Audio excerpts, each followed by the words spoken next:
Hello student, स्वागत है आप सभी का एक्स्ट्रा क्लास के यूट्यूब चैनल पर। तो आज हम अपने फिजिक्स में चैप्टर नंबर 2 देखेंगे जो कि है मोशन इन वन डायमेंशन। तो चलिए शुरू करते हैं। तो मोशन इन वन डायमेंशन का क्या मतलब है? जब भी कोई ऑब्जेक्ट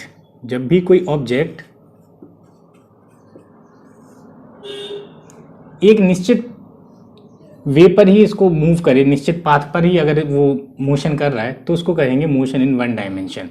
या वो एक स्ट्रेट लाइन में मूव कर रहा है तो उसको कहा जाएगा मोशन इन वन डायमेंशन। इसी तरह मोशन इन टू डायमेंशन भी होता है, मोशन इन थ्री डायमेंशन भी होता है, काफ़ी सारी चीज़ें। ठीक है, तो वो अपन उसके रिस्पेक्ट में जो भी टॉपिक है उसको वहाँ पे पढ़ेंगे उसको। तो अपने अभी यहाँ पे क्या समझा कि मोशन इन वन डायमेंशन क्या है। तो जब भी कोई भी ऑब्जेक्ट है वो एक स्ट्रेट लाइन में मूव करे तो उसको कहा जाएगा मोशन इन वन डायमेंशन। ठीक है, तो जब भी हम मोशन का चैप्टर पढ़ते हैं तो क्या क्या फैक्टर्स उसमें आ सकते हैं। तो जो मोशन है यानी उसकी कुछ स्पीड होगी, स्पीड होने के साथ साथ वो कुछ डिस्टेंस ट्रैवल करेगा, और डिस्टेंस ट्रैवल करेगा तो उसको कुछ टाइम भी लगेगा। तो ये जो फैक्टर्स हैं इसके बारे में भी अपन पढ़ेंगे। ये जो फैक्टर्स हैं इसके रिलेटिंग जो कुछ और फैक्टर्स हैं, जैसे स्पीड के साथ वेलोसिटी और स्पीड में क्या डिफरेंस है, डिस्टेंस के साथ डिस्प्लेसमेंट क्या है। ठीक है, तो ये सारी चीज़ें भी हम इस चैप्टर में पढ़ेंगे। तो हम देख लेते हैं मोशन क्या है। मोशन इन वन डायमेंशन पढ़ रहे हैं तो हमें ये पता तो होना चाहिए कम से कम कि मोशन क्या होता है। मोशन क्या होता है, तो अगर कोई भी जो ऑब्जेक्ट है वो किसी भी रेफरेंस पॉइंट के अलोंग अगर उसकी पोजीशन में चेंज हो रहा है तो वो हम कहेंगे ऑब्जेक्ट क्या है, वो मोशन में है। कोई भी ऑब्जेक्ट किसी रेफरेंस पॉइंट के अलोंग उसकी अगर पोजीशन में चेंजेस दिख रहा है तो कहेंगे कि हम जो ऑब्जेक्ट है वो मोशन कर रहा है। अगर सेम बात को अगर हम ये कहें कि किसी भी कोई ऑब्जेक्ट है किसी रेफरेंस पॉइंट के अलोंग उसकी पोजीशन में कोई चेंज नहीं आ रहा है तो हम सेम टाइम उसको कहेंगे कि वो ऑब्जेक्ट जो है वो रेस्ट पर है। ठीक है, तो मोशन और रेस्ट की जो डेफिनेशन है या जो भी कॉन्सेप्ट वो क्लियर हो गया होगा। ठीक है, ओके, अब आगे चलते हैं। तो हम देखते हैं कि मोशन कितने टाइप का हो सकता है, ये एक जो ऑब्जेक्ट है वो किस किस तरह के मोशन को परफॉर्म कर सकता है, तो वो देख लेते हैं। तो motion can be which type, तो कुछ काफ़ी सारे टाइप्स हैं अपन देख लेते हैं। जैसे कि ट्रांसलेशनल हो सकता है, दूसरा क्या हो सकता है, वाइब्रेशनल या ऑसिलेटरी मोशन हो सकता है, वाइब्रेशनल और ऑसिलेटरी लिख सकते हैं। तीसरा और क्या हो सकता है, तो और ही हो सकता है तुम्हारा रोटेशनल मोशन हो सकता है। और क्या हो सकता है, एक जो है पेरियोडिक मोशन हो सकता है, काफ़ी सारे हैं, पेरियोडिक हो सकता है। और अगर कोई एक फिक्स्ड पाथ में वो नहीं है तो वो रैंडम, उसको हम मोशन का नाम देंगे रैंडम। ठीक है, यहाँ पे जो ट्रांसलेशनल जो मोशन है वो दो टाइप का होता है। ट्रांसलेशनल मोशन पहला जो इसका नाम है वो है रेक्टिलीनियर मोशन, और सेकंड जो है वो है कर्विलीनियर मोशन।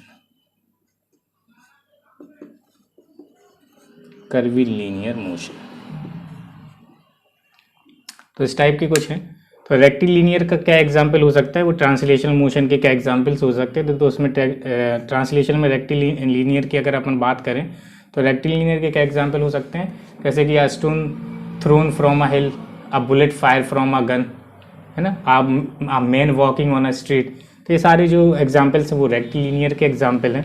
तो कर्विलीनियर मोशन का सबसे अच्छा एग्जाम्पल प्रोजेक्टाइल मोशन जो नहीं जानता वो देख लो। यहाँ पे ओरिजिन पॉइंट से अगर किसी ऑब्जेक्ट को हम इस टाइप से फेंकेंगे तो ये कुछ इस टाइप की ये जो पाथ फॉलो करता है इसको कहते हैं प्रोजेक्टाइल मोशन। तो ये कर्विलीनियर का एग्जाम्पल है। वाइब्रेशनल ऑसिलेटरी का सबसे अच्छा एग्जाम्पल है स्प्रिंग। अगर हम स्प्रिंग को एक्सटेंड करें या उसको पुश कर दें तो उसमें जो मोशन होता है वो वाइब्रेशनल या ऑसिलेटरी मोशन होता है। रोटेशनल मोशन यानी rotation of a wheel, rotation of a fan, ये सारी किसकी एग्जाम्पल है, रोटेशनल मोशन के। पेरियोडिक मोशन यानी एक निश्चित टाइम पीरियड बाद वो अपनी जो मोशन है उसको रिपीट करता है, अपनी कंडीशंस उसकी जो सारी है वो उसकी कंडीशन रिपीट होती है, तो पेरियोडिक मोशन है। जैसे कि अर्थ इवॉल्व्स अराउंड द सन, तो एक पेरियोडिक मोशन का एग्जाम्पल है। और कुछ रैंडम मोशन हो सकते हैं जो कि गैसेस में देखे जाते हैं, गैसेस के जो मॉलिक्यूल्स हैं वो कैसे मोशन करते हैं, रैंडम मोशन करते हैं। तो इसके पहले हम स्पीड और वेलोसिटी, डिस्टेंस और डिस्प्लेसमेंट के बारे में बात करें, इसके पहले हम जान लेते हैं स्केलर और वेक्टर। ये दो क्वांटिटी होती हैं फिजिक्स में, तो ये क्या होती हैं इनको समझ लेते हैं। एक जो फिजिकल क्वांटिटी है उसको स्केलर कहा जाता है और दूसरी है उसको वेक्टर कहा जाता है।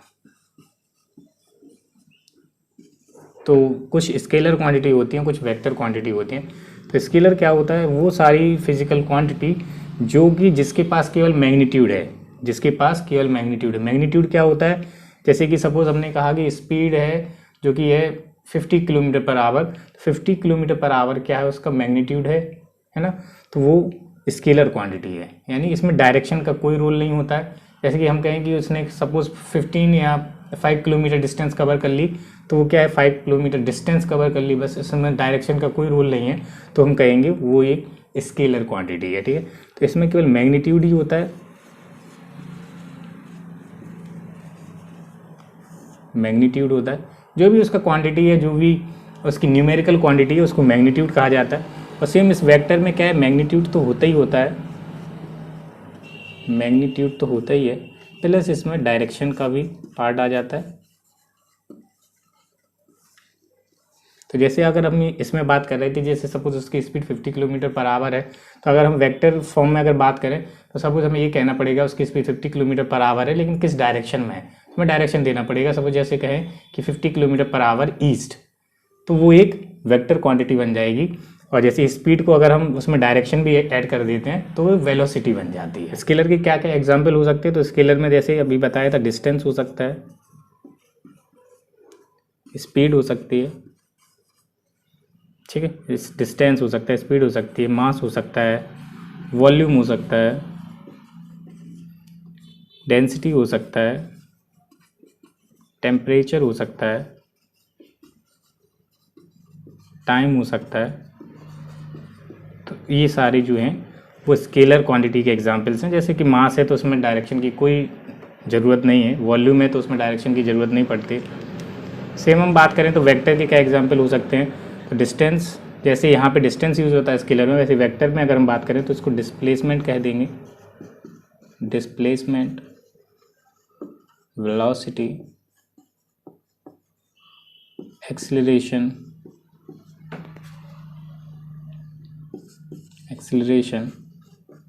Force, momentum,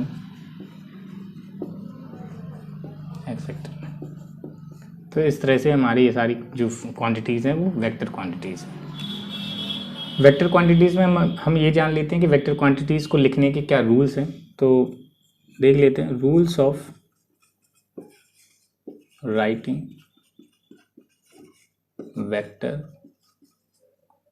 quantity. तो वेक्टर जो क्वांटिटी है उसको लिखा जाता है तो उसको एक एरो से लिखा जाता है, एरो से डिनोट किया जाता है। ये क्या है, एक एरो है, एरो को एरो से डिनोट किया जाता है। एरो की जो लेंथ है, लेंथ ऑफ एरो ये क्या शो करती है, तो ये मैग्नीट्यूड शो करती है, मैग्नीट्यूड शो करती है। और जो एरो का हेड है, हेड ऑफ एरो, ये क्या शो करता है, तो ये डायरेक्शन शो करता है, तो ये डायरेक्शन शो करता है। तो ये बात हमें पता होनी चाहिए कि जो एरो है, जो वेक्टर क्वांटिटीज़ को जो रिप्रेजेंट किया जाएगा वो एक एरो से रिप्रेजेंट किया जाएगा। लेंथ ऑफ एरो जो होगा वो मैग्नीट्यूड शो करेगा और जो हेड ऑफ एरो है वो डायरेक्शन शो करेगा। डिस्टेंस एंड डिस्प्लेसमेंट,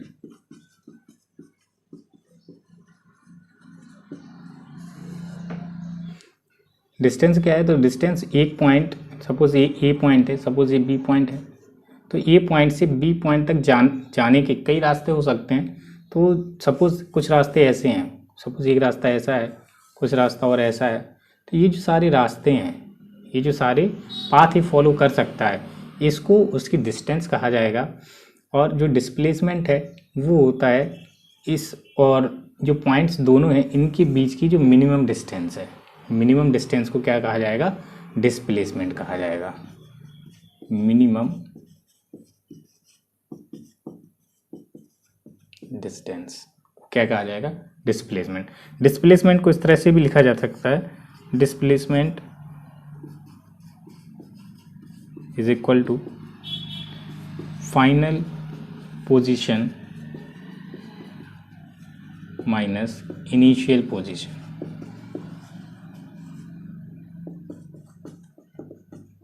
तो डिस्प्लेसमेंट है जो कि फाइनल और इनिशियल पोजीशन का डिफरेंस होता है, और डिस्टेंस है वो कंप्लीट जो पाथ फॉलो करेगा उसकी लेंथ होगी, वो डिस्टेंस कही जाएगी। ठीक है, चलिए इसको अच्छे से समझने के लिए कुछ एग्जांपल ले लेते हैं। तो सपोज ए पॉइंट है, उसने इस टाइप से मूव करना शुरू किया और यहाँ बी पॉइंट पे पहुँच गया। ठीक है, इस पॉइंट के नाम दे लेते हैं, सपोज ए ओ है, ये पी है। तो इस जो भी ऑब्जेक्ट है उसने कितनी डिस्टेंस कवर की, तो इसका क्या आंसर होगा, उसने डिस्टेंस कितनी कवर की। डिस्टेंस होता है उसके पाथ को फॉलो करते हुए जो लेंथ मेज़र की जाएगी। तो डिस्टेंस कितनी कवर करी, तो उसने देखो ये यहाँ से चला, ए से ओ तक गया पहले, फिर ओ से पी तक गया, फिर पी से बी तक गया। ये जो है उसकी डिस्टेंस होगी। सपोज़ यहाँ पे अपन कुछ न्यूमेरिकल वैल्यूज़ भी ले लेते हैं। सपोज़ ये 5 है, 5 मीटर है, ये 10 मीटर है और ये 5 मीटर है। तो टोटल डिस्टेंस की इसकी कितनी होगी, 5 + 10 + 5 = 20 मीटर। ठीक है, अब अगर हम यहाँ पे डिस्प्लेसमेंट की बात करें, तो डिस्प्लेसमेंट क्या होता है, शॉर्टेस्ट डिस्टेंस या मिनिमम जो डिस्टेंस है, शॉर्टेस्ट डिस्टेंस क्या होगी, यहाँ से इसको हमें इसको डायरेक्टली यहाँ से ज्वाइन करना होगा। तो ये जो डिस्टेंस है डायरेक्ट ए टू बी, ये जो है हमारी डिस्प्लेसमेंट कहलाएगी। एक और एग्जांपल ले लेते हैं। कोई ऑब्जेक्ट ए से बी तक गया और बी से सी तक गया। ठीक है, तो इस ऑब्जेक्ट द्वारा तय की गई जो डिस्टेंस है, डिस्टेंस ट्रेवल्ड है, वो कितनी है, वो है A to B, A B plus B C. और इसका डिस्प्लेसमेंट कितना होगा, इसका जो डिस्प्लेसमेंट होगा वो डायरेक्टली इस ए वाली जो लाइन ज्वाइन करी है हमने, ए वाला जो है डिस्टेंस वो होगा, यानी जो डिस्प्लेसमेंट होगा वो होगा लेंथ ऑफ ए सी। ठीक है, तो क्लियर होगा कि डिस्टेंस पूरा जो पाथ वो फॉलो कर रहा है वो होगा, और जो डिस्प्लेसमेंट है वो शॉर्टेस्ट डिस्टेंस होगा। तो इन बातों से हम ये कंक्लूड कर सकते हैं कि जो डिस्टेंस है, डिस्टेंस और डिस्प्लेसमेंट में क्या रिलेशन हो सकता है। ठीक है, तो अभी आपने देखा कि डिस्टेंस हमेशा जो है डिस्प्लेसमेंट से ज़्यादा आ रही थी। डिस्टेंस हो सकता है वही पाथ फॉलो करे जिसका जो पाथ डिस्प्लेसमेंट का है, तो ये इक्वल भी हो सकता है। और डिस्टेंस हमेशा जो है वो डिस्प्लेसमेंट के एक से ग्रेटर होगा या इक्वल भी हो सकता है। तो डिस्टेंस और डिस्प्लेसमेंट में ये जो रिलेशन बना, ये काफ़ी इंपॉर्टेंट है। डिस्टेंस ऑलवेज ग्रेटर और इक्वल टू डिस्प्लेसमेंट। ठीक है, जैसे कि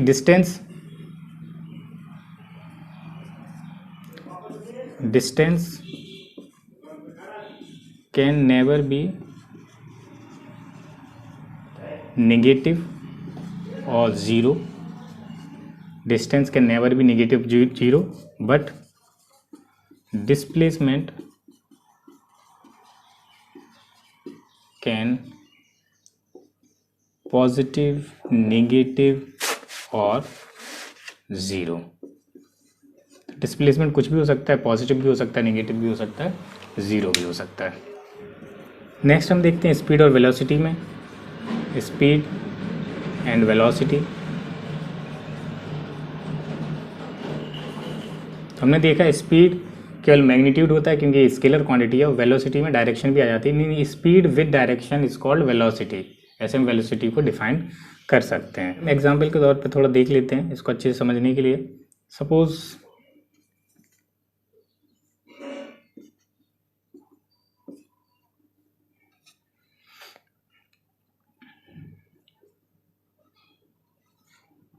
सपोज यहाँ पे 4 ऑब्जेक्ट मान लेते। सपोज इसका नाम 1 है, ये जो है वो 2 है, ये 3 है और ये 4 है।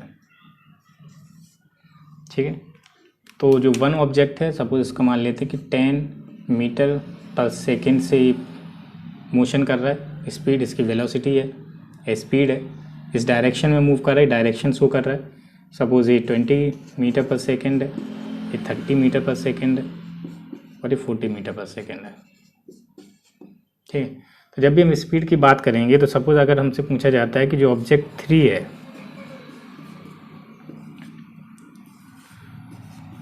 ऑब्जेक्ट 3 है, सपोज उसकी स्पीड क्या है, ऑब्जेक्ट 3 की स्पीड क्या है, तो ऑब्जेक्ट 3 की स्पीड की बात कर रहे हैं, यानी केवल मैग्नीट्यूड की बात कर रहे हैं। ये इसका मैग्नीट्यूड है, ये केवल इसका मैग्नीट्यूड है जो भी स्पीड है, तो ये 30 मीटर पर सेकेंड। लेकिन अगर यहीं पे अगर हम इसमें डायरेक्शन की बात करें कि जो ऑब्जेक्ट 3 है उसकी वेलोसिटी कितनी है, वेलोसिटी कितनी है, तो वो हो जाएगा 30 मीटर पर सेकेंड। ये किस डायरेक्शन में है, तो टुवर्ड्स वेस्ट, टुवर्ड्स वेस्ट। ठीक है, ईस्ट, ये वाली जो डायरेक्शन है वो ईस्ट होती है, ये वेस्ट है, ये नॉर्थ है और ये साउथ है। तो उसके रिस्पेक्ट में अपन उसकी डायरेक्शन के साथ उसका मैग्नीट्यूड भी बताएंगे, तो क्या कहलाएगी, वेलोसिटी कहलाएगी। सबसे पहले जो हम ग्राफ पढ़ने जा रहे हैं वो है displacement versus time graph. Displacement versus time graph, ST graph. तो हमने वाई एक्सिस पर डिस्प्लेसमेंट लिया है और एक्सिस पर टाइम लिया है।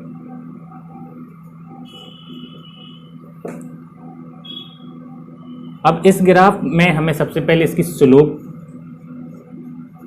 निकालनी होगी, यानी एस वर्सेस टी ग्राफ की स्लोप हमें क्या देगी, तो वो हम कैसे कैलकुलेट करेंगे। सपोज यहाँ पे अगर हम एक एग्जांपल मान लेते हैं, सपोज यहाँ से ऐसा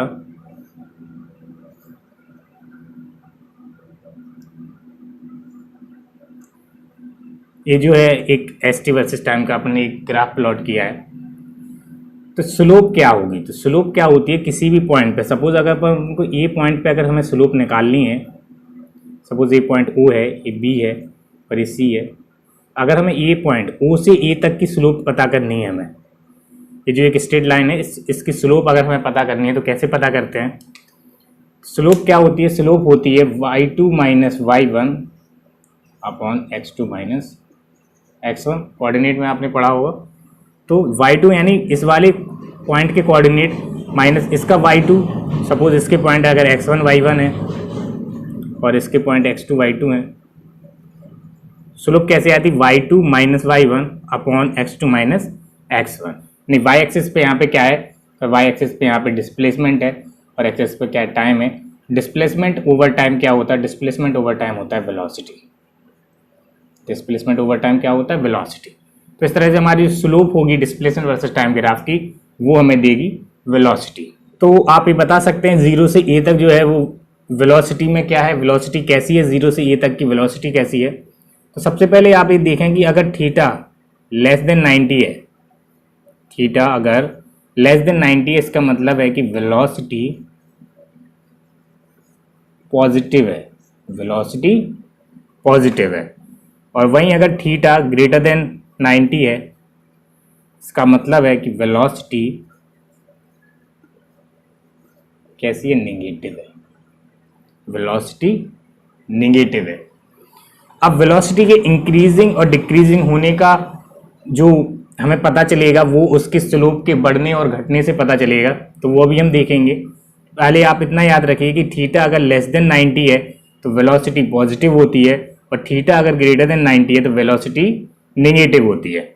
तो अगर हम 0 से O के बीच बात करें तो यहाँ पे थीटा जो है कहीं चेंज नहीं हो रहा, क्योंकि एक स्ट्रेट लाइन है, थीटा कहीं पे भी चेंज नहीं हो रहा है। इसका मतलब है कि इसकी जो वेलोसिटी है वो कैसी है, वेलोसिटी कांस्टेंट है। और कैसी है, थीटा लेस देन 90 है, थीटा लेस देन 90 है, तो वेलोसिटी पॉजिटिव भी है और कांस्टेंट भी है, यानी पॉजिटिव कांस्टेंट वेलोसिटी का केस है, पॉजिटिव कांस्टेंट वेलोसिटी का केस है। अगर वेलोसिटी कांस्टेंट है तो इस रीजन में, OA रीजन में एक्सेलरेशन क्या होगा, OA रीजन में एक्सेलरेशन क्या होगा,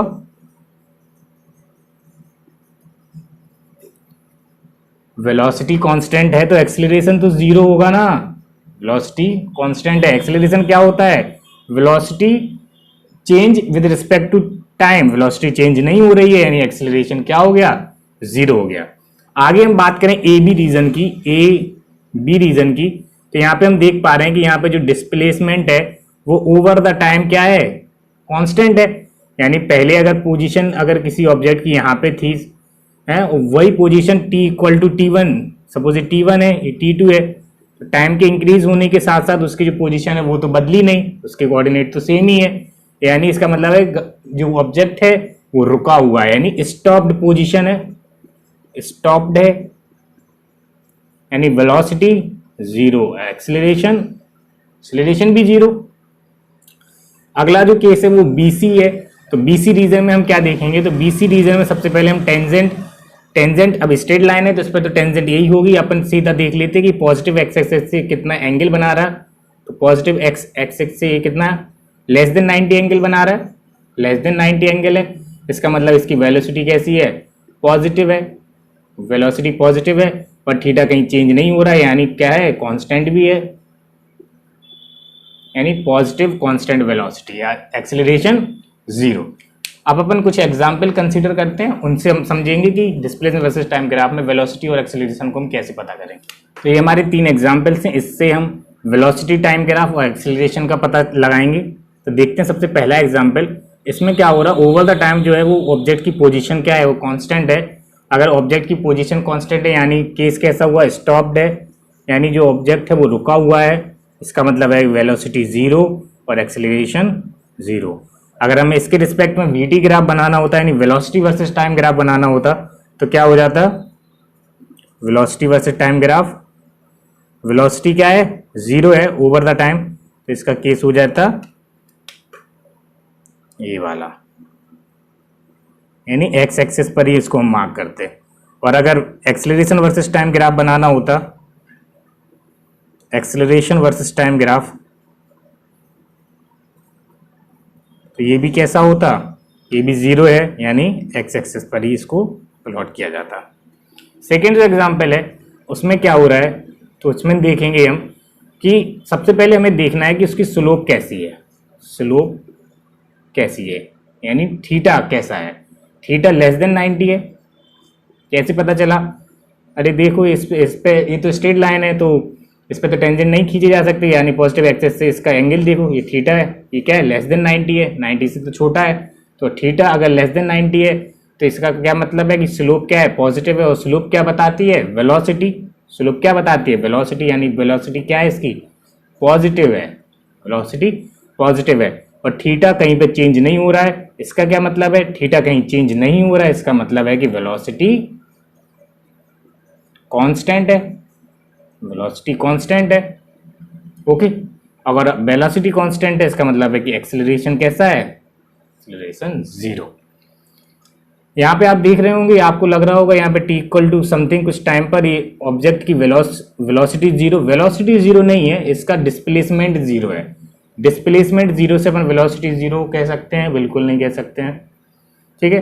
तो इसका अगर हमें VT ग्राफ बनाना होता तो कैसा बनता, VT ग्राफ। तो VT ग्राफ अपन देख रहे हैं, वेलोसिटी कैसी है, पॉजिटिव है, कांस्टेंट है, और क्या हो रही है, थीटा तो बढ़ नहीं रहा था, यानी कांस्टेंट, यानी पॉजिटिव और कांस्टेंट वेलोसिटी। तो पॉजिटिव और कांस्टेंट वेलोसिटी कैसे बनाएंगे, ऐसे बनाएंगे, पॉजिटिव भी और कांस्टेंट है। एक्सेलरेशन वर्सेस टाइम ग्राफ कैसे बनाएंगे, एक्सेलरेशन वर्सेस टाइम ग्राफ, तो इसमें तो एक्सेलरेशन कैसा है, जीरो है, तो एक्सेलरेशन वर्सेस टाइम ग्राफ कहाँ पे आ जाएगा, एक्स एक्सिस पर आ जाएगा। थर्ड एग्जाम्पल में देखते हैं, तो यहाँ पे जो है वो हम स्लोप देखेंगे कैसी है, स्लोप यानी थीटा। थीटा यहाँ पे देखेंगे तो पॉजिटिव एक्स एक्सिस से, हमेशा जो एंगल लेना है वो पॉजिटिव एक्स एक्सिस से लेना है, और एंटी क्लॉकवाइज ही लेना है, हमेशा इसी डायरेक्शन में एंगल लेना है।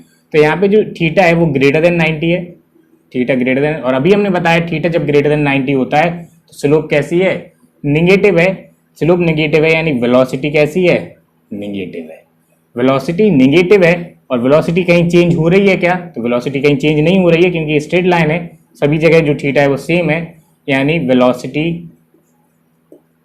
कांस्टेंट है, वेलोसिटी कांस्टेंट है, यानी एक्सेलरेशन कैसा है, जीरो है। तो अगर इसके हम वेलोसिटी वर्सेस टाइम ग्राफ की बात करें कैसा होगा, तो वेलोसिटी निगेटिव है और कांस्टेंट है, निगेटिव कांस्टेंट वेलोसिटी, निगेटिव नीचे बनाएंगे, एक्स एक्सिस के नीचे बनाएंगे तो निगेटिव और कांस्टेंट वेलोसिटी। अगर हम इसी का एक्सेलरेशन टाइम ग्राफ, तो वो क्या हो जाएगा, जीरो हो जाएगा, सिंपल, क्योंकि एक्सेलरेशन कैसा है, जीरो है। ठीक है, कुछ और केस कंसीडर करते हैं। तो नेक्स्ट एग्जांपल्स हमारे पास सामने, हम इससे देखेंगे इसमें वेलोसिटी और एक्सेलरेशन कैसा है।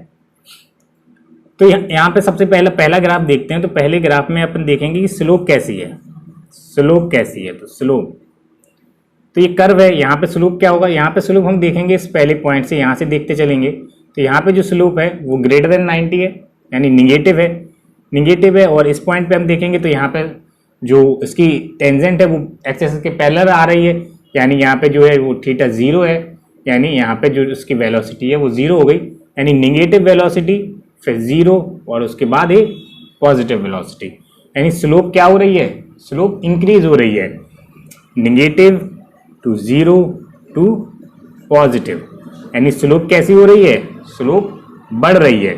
स्लोप बढ़ रही है इसका मतलब है पहले वेलोसिटी निगेटिव थी, फिर जीरो हुई और फिर पॉजिटिव हो गई, निगेटिव जीरो पॉजिटिव।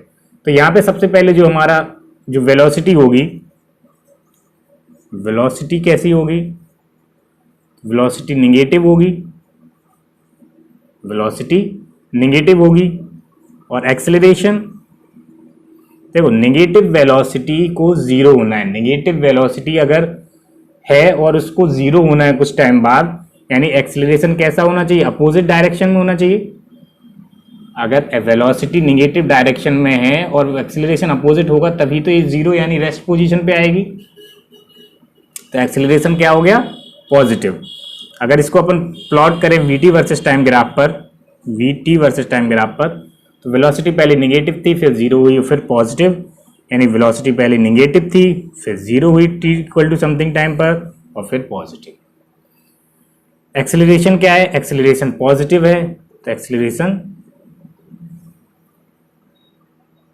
एक्सेलरेशन अब यहां से इस ग्राफ से भी समझ सकते हैं, वीटी ग्राफ की जो स्लोप होती है वो एक्सेलरेशन देती है, और यहाँ पे स्लोप क्या है, चेंज नहीं हो रही है, और यहाँ पे थीटा क्या है, पॉजिटिव है, यानी एक्सेलरेशन पॉजिटिव है। ये वर्सेस टी ग्राफ। ठीक है, नेक्स्ट देखते हैं, नेक्स्ट एक एग्जांपल है। यहाँ पे देखेंगे यहाँ पे स्लोप कैसी है। तो यहाँ पे देखो स्लोप जो है वो यहाँ पे अगर अपन टेंजेंट खींचेंगे तो इसको एक्सेस से एंगल देखेंगे तो ये थीटा लेस देन 90 है, फिर यहाँ पे थीटा हो गया zero, theta equal to zero, और थीटा यहाँ पे ग्रेटर देन 90 हो गया, यानी स्लोप कैसी हुई, स्लोप यहाँ पे पॉजिटिव थी, स्लोप यहाँ पे पॉजिटिव थी, फिर कैसी हुई, जीरो हुई और फिर नेगेटिव हुई, यानी स्लोप क्या है, स्लोप घट रही है। स्लोप घट रही है इसका मतलब है कि वेलोसिटी कैसी है, वेलोसिटी कैसी है वो अपन यहाँ से देख लेंगे। तो वेलोसिटी कैसी थी, पॉजिटिव थी, है, लेकिन वेलोसिटी पॉजिटिव होने के साथ साथ ये घटते घटते जीरो हो गई और उसके बाद निगेटिव, है ना, निगेटिव में आ गई। तो यहाँ पे एक्सेलरेशन कैसा होगा, एक्सेलरेशन कैसा होगा, अगर वेलोसिटी पॉजिटिव है और उसको कुछ टाइम बाद वो वेलोसिटी जीरो हो जा रही है, इसका मतलब है कि एक्सेलरेशन नेगेटिव होगा, अपोजिट डायरेक्शन में होगा, तभी वेलोसिटी जीरो होगी। ठीक है, कि यहाँ पे acceleration velocity versus time graph क्या होगा, वेलोसिटी वर्सेस टाइम ग्राफ क्या होगा, तो वेलोसिटी देखो पहले पॉजिटिव थी फिर जीरो हुई और फिर नेगेटिव, तो इस टाइप से हमारा ग्राफ बन जाएगा। एक्सेलरेशन वर्सेस टाइम ग्राफ देखेंगे तो एक्सेलरेशन देखो नेगेटिव है और कांस्टेंट है, तो ये एक्सेलरेशन वर्सेस टाइम ग्राफ हो गया। तो इन दोनों ग्राफ को आप खुद से बताइए कि इनमें वेलोसिटी और एक्सेलरेशन कैसी है। आप वीडियो को पॉज कर सकते हैं और इसके आंसर बता सकते हैं। तो अभी तक आपने देख लिया होगा इनके क्या आंसर है, चलिए अपन देख लेते हैं। तो यहाँ पे सबसे पहले हम क्या देखेंगे, सबसे पहले हमें देखना है कि इसकी स्लोप यानी v, स्लोप कैसी है। तो स्लोप यहाँ पे आप स्लोप कैसे निकालेंगे, तो टेंजेंट खींचेंगे, टेंजेंट खींचा और जो यहाँ पे थीटा आया वो लेस देन 90 है। थीटा जब भी लेस देन 90 होता है, थीटा जब भी लेस देन 90 होता है, इसका मतलब है कि स्लोप पॉजिटिव है, स्लोप पॉजिटिव है, यानी वेलोसिटी कैसी है, पॉजिटिव है।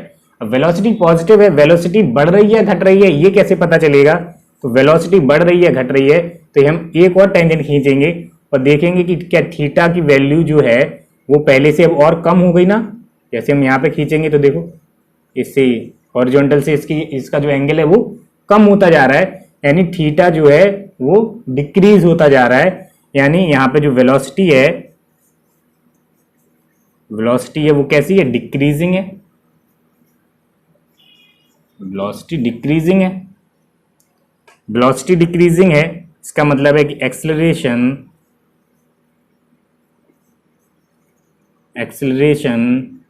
वेलोसिटी डिक्रीज कर रही है, इसका मतलब है वेलोसिटी पॉजिटिव है और डिक्रीज कर रही है, इसका मतलब एक्सेलरेशन कैसा होगा, नेगेटिव। क्लियर है। नेक्स्ट देखते हैं, तो यहाँ पे हम देखेंगे पहले इसकी स्लोप यानी थीटा देख लेते हैं कैसा है। थीटा यहाँ पे देखेंगे ये क्या है, लेस देन 90 है, ये भी लेस देन 90 है, यानी थीटा क्या है, less than 90। Theta less than 90 यानी वेलोसिटी कैसी है, पॉजिटिव है। वेलोसिटी थीटा लेस देन 90 यानी वेलोसिटी पॉजिटिव। वेलोसिटी पॉजिटिव के साथ थीटा देखो बढ़ता जा रहा है, थीटा बढ़ रहा है यानी वेलोसिटी कैसी है, इंक्रीजिंग है, वेलोसिटी इंक्रीजिंग है। और एक्सेलरेशन कैसा होगा, अगर वेलोसिटी पॉजिटिव है और इंक्रीजिंग भी है यानी फोर्स उसी डायरेक्शन में होगा, यानी एक्सेलरेशन भी उसी डायरेक्शन में होगा, यानी एक्सेलरेशन को क्या होना पड़ेगा, पॉजिटिव। तभी तो उसी डायरेक्शन में अगर एक्सेलरेशन होगा तभी तो उसकी वेलोसिटी बढ़ेगी। तो हमने क्या देखा कि थीटा जब लेस देन 90 होता है तो वेलोसिटी पॉजिटिव है, और थीटा जब ग्रेटर देन 90 होता है तो वेलोसिटी निगेटिव है। ठीक है, वेलोसिटी निगेटिव अगर थीटा ग्रेटर देन 90 है तो उसके लिए अपन एक एग्जाम्पल देख लेते हैं। तो ये ग्राफ आप करके दिखाइए, ये ग्राफ काफ़ी इंपॉर्टेंट है। अब देखो यहाँ पे थीटा देखेंगे, थीटा कैसा है, थीटा तो अपन यहाँ पे एक स्लोप खींचेंगे और ये देखेंगे कि थीटा तो ग्रेटर देन 90 है, थीटा ग्रेटर देन 90 है, इसका मतलब है कि वेलोसिटी कैसी है, वेलोसिटी नेगेटिव है। अब वेलोसिटी घट रही है या बढ़ रही है ये कैसे पता चलेगा, तो देखो अगर हम यहाँ पे एक और स्लोप खींचेंगे तो यहाँ पे देखो थीटा जो क्या हो रहा है, थीटा कम होता जा रहा है, थीटा कम होता जा रहा है। थीटा अगर कम हो रहा है तो हम क्या कहेंगे कि वेलोसिटी कैसी है, इंक्रीजिंग या डिक्रीजिंग। थीटा यहाँ पे घट रहा है, लेकिन थीटा के घटने के साथ साथ टेन की जो वैल्यू होती है, सपोज टेन 135 और टेन 120, तो इसमें से किसकी वैल्यू बड़ी होती है, तो जो यहाँ पे वैल्यू निगेटिव में हो जाती है, इसलिए 120 की वैल्यू टेन 135 से बड़ी आती है। यानी थीटा कम हो रहा है लेकिन वैल्यू क्या हो रही है, बढ़ रही है। तो यहाँ पे थीटा कम हो रहा है यानी वैल्यू बढ़ रही है, यानी यहाँ पे वेलोसिटी इंक्रीज करेगी, वेलोसिटी इंक्रीज करेगी। वेलोसिटी इंक्रीज कर रही है, इसका मतलब है एक्सेलरेशन कैसा है, एक्सेलरेशन कैसा है, तो वेलोसिटी निगेटिव है और बढ़ भी रही है। यानी एक्सेलरेशन को अगर वेलोसिटी को बढ़ाना है यानी उसी डायरेक्शन में होना चाहिए, यानी वेलोसिटी भी निगेटिव है और एक्सेलरेशन भी निगेटिव है, यानी दोनों एक ही डायरेक्शन में है। ठीक है, तो ये वाली कंडीशन है, काफ़ी इंपॉर्टेंट क्वेश्चन है। Velocity versus time, VT graph. तो नेक्स्ट जो है वो वेलोसिटी वर्सेस टाइम ग्राफ है। हमने डिस्प्लेसमेंट वर्सेस टाइम ग्राफ को अच्छे से समझा, उसकी स्लोप निकालना, उसकी जो वेलोसिटी इंक्रीज हो रही है डिक्रीज हो रही है, उसके साथ साथ हमने वेलोसिटी और एक्सेलरेशन टाइम ग्राफ को भी प्लॉट किया। तो अब वेलोसिटी अब टाइम ग्राफ में देखते हैं। वेलोसिटी टाइम, तो जैसे डिस्प्लेसमेंट वर्सेस टाइम ग्राफ की स्लोप हमें वेलोसिटी दे रही थी, वैसे वेलोसिटी वर्सेस टाइम ग्राफ की स्लोप हमें क्या देगी, स्लोप देगी dv/dt, यानी एक्सेलरेशन। एक्सेलरेशन होता है ना dv/dt, तो इसकी स्लोप हमें क्या देगी, एक्सेलरेशन। सपोज कुछ एग्जांपल कंसीडर करते हैं। सपोज ग्राफ कुछ ऐसा है, ग्राफ कुछ ऐसा है, इसका मतलब है इसकी जो एक्सेलरेशन है वो यानी स्लोप कहीं पे चेंज हो नहीं रही है, स्लोप कहीं पे चेंज नहीं हो रही है, इसका मतलब है कि एक्सेलरेशन कैसा है, एक्सेलरेशन पॉजिटिव है या नेगेटिव है, तो यहाँ से देख लेंगे एक्सेलरेशन कैसा है, थीटा क्या है, लेस देन 90 है, एक्सेलरेशन पॉजिटिव है और कांस्टेंट है। तो पॉजिटिव कांस्टेंट एक्सेलरेशन का ये एग्जांपल हो गया। नेक्स्ट देखते हैं।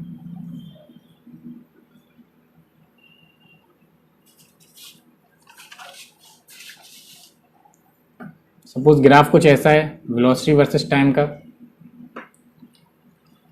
यहाँ पे कैसे पता चलेगा, तो यहाँ पे देखो t इक्वल टू टाइम के रिस्पेक्ट में जो वेलोसिटी है वो कांस्टेंट है, टाइम के रिस्पेक्ट में वेलोसिटी कांस्टेंट है। वेलोसिटी चेंज ही नहीं हो रही है, इसका मतलब है कि एक्सेलरेशन जीरो होगा।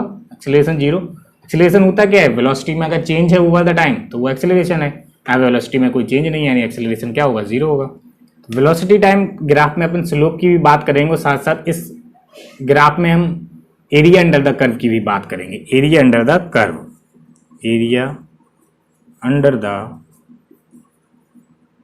कर्व, यानी इस ग्राफ का एरिया अंडर द कर्व क्या होगा, तो वीटी ग्राफ का एरिया अंडर द कर्व है वो देता है हमें डिस्प्लेसमेंट। तो area under the graph of VT curve क्या देता है हमें, डिस्प्लेसमेंट।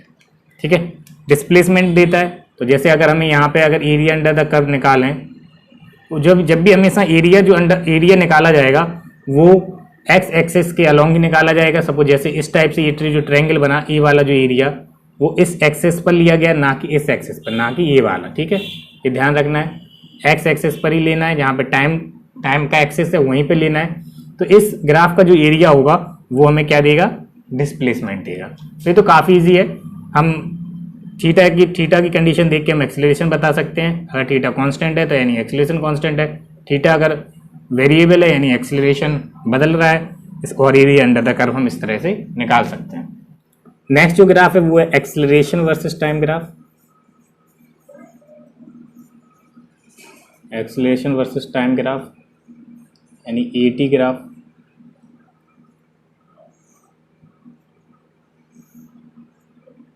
ये ए है, ये टी है।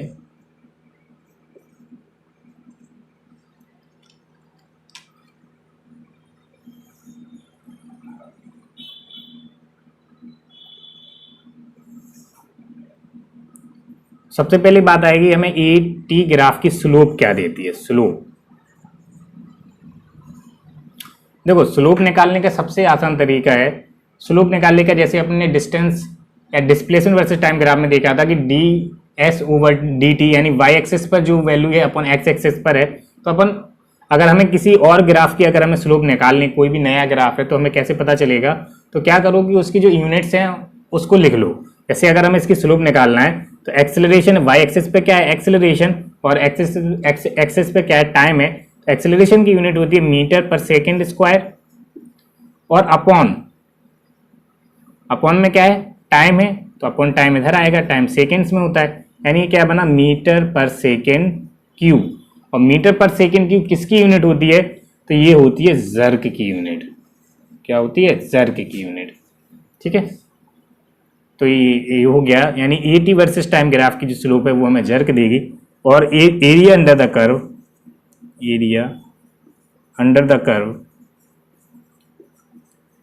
एरिया अंडर द कर्व क्या देगा, तो उसके लिए भी हम क्या कर सकते हैं कि जो एरिया क्या होता है, लेंथ इनटू विड्थ, यानी इन दोनों की जो यूनिट्स हैं उनका मल्टीप्लाई कर दो।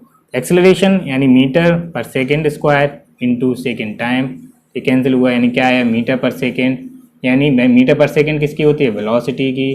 तो area under the curve eighty graph का क्या देगा हमें, वेलोसिटी चेंज देगा, चेंज इन वेलोसिटी देगा। वैसे तो चेंज इन वेलोसिटी, तो इतना आसान है। किसी भी ग्राफ का अगर हमें स्लोप चाहिए तो हम देखेंगे वाई एक्सिस पर क्या है, उसकी यूनिट लिख लो, अपॉन एक्सिस पे यूनिट लिख लो, फिर जो यूनिट आएगी वो देखो किसकी यूनिट होती है। एरिया अंडर द कर्व भी इसी तरह से है कि वाई एक्सिस जो एक्सिस पर जो भी यूनिट्स हैं उनका मल्टीप्लाई करो, जो यूनिट आई उसको देखेंगे वो किसकी यूनिट है, और उस तरह से हमें भी पता चल जाएगा। ठीक है, तो यहाँ तक अपने सारे ग्राफ कंप्लीट हो गए।